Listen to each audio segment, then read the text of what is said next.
তুমি সাফল্য চাইছো, কিন্তু তোমার 5টা অভ্যাসই তোমাকে পিছনে টেনে ধরছে। অভ্যাস বদলাও, ভাগ্য পাল্টে যাবে। জীবন বদলাতে চাইলে কিছু বড় করতে হবে না, শুধু এই 5টি অভ্যাসই পাল্টাও। 1. ইচ্ছা কমিয়ে লক্ষ্য বাড়ান। একাধিক লক্ষ্য থাকলে হতাশ হতে হবে, অর্থাৎ লক্ষ্য একটা স্থির করুন। 2.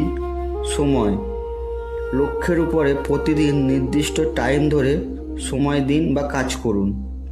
শিক্ষা। 3.